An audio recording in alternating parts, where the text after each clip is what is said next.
Madame la Présidente, Madame la Ministre, Monsieur le rapporteur, Madame la rapporteure, chers et chers collègues. Nous abordons le budget de la mission Travail et Emploi dans un contexte de réduction brutale des droits des personnes privées d'emploi, alors que l'enjeu de la sécurisation des parcours professionnels n'a jamais été autant important et criant. La réforme de l'assurance chômage, entrée en vigueur le 1er novembre, ne prévoit ni plus ni moins que de faire 4,5 milliards d'euros d'économies sur le dos des chômeurs dans les 3 ans qui viennent.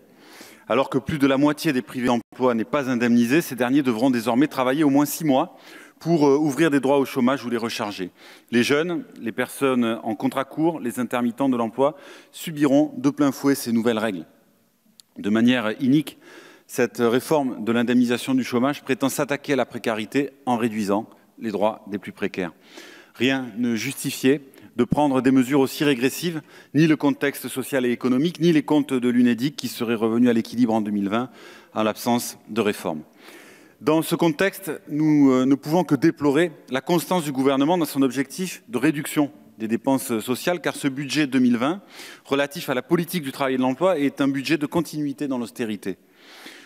Sans moyens nouveaux, ce budget se résume à un jeu de bonneteau qui consiste à faire des privés d'emploi et des publics en difficulté les variables d'ajustement de votre politique économique.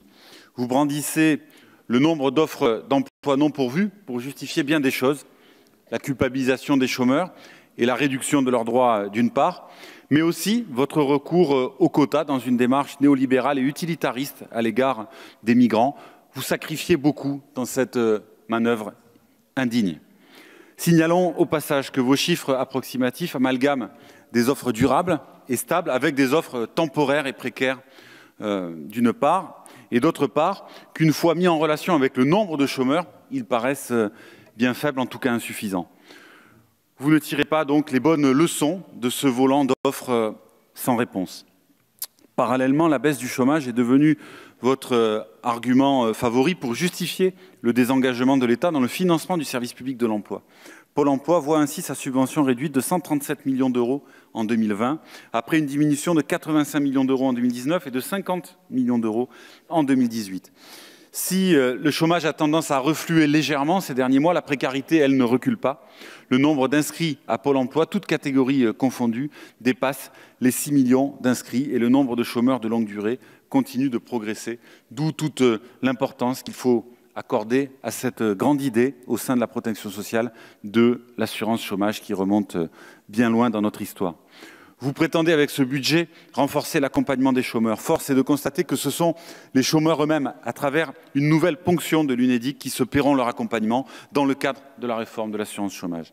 L'enveloppe dédiée à l'indemnisation des chômeurs en fin de droit progresse de plus de 200 millions d'euros cependant. On pourrait à première vue s'en réjouir, mais il s'agit en réalité de l'anticipation du nombre croissant de privés d'emploi qui devront se contenter d'une allocation de solidarité de 500 euros. Votre réforme contribuera à fabriquer de la pauvreté. Sur le volet de l'accompagnement, on ne peut s'empêcher de déplorer la réduction drastique des emplois aidés. Ainsi, malgré une stabilisation des parcours emploi compétences à 100 000 contrats, les crédits affectés baissent de 200 millions d'euros. Cette mesure fragilise les associations qui maillent nos territoires. Et pour la première fois depuis des années, l'emploi associatif s'est rétracté dans notre pays en 2018 avec une réduction de 1% des effectifs.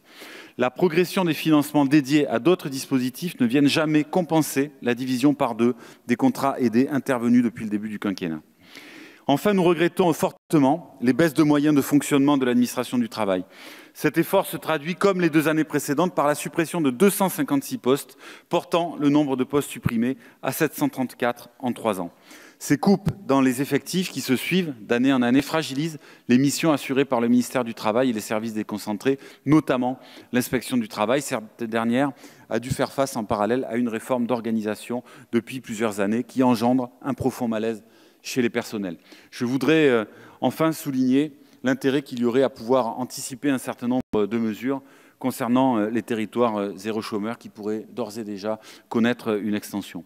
Sur fond de réforme de l'assurance chômage qui prévoit de faire les poches aux chômeurs, ce budget consacre donc le retrait de l'État dans le financement du service public de l'emploi et dans l'accompagnement des privés d'emploi. Merci, monsieur le député.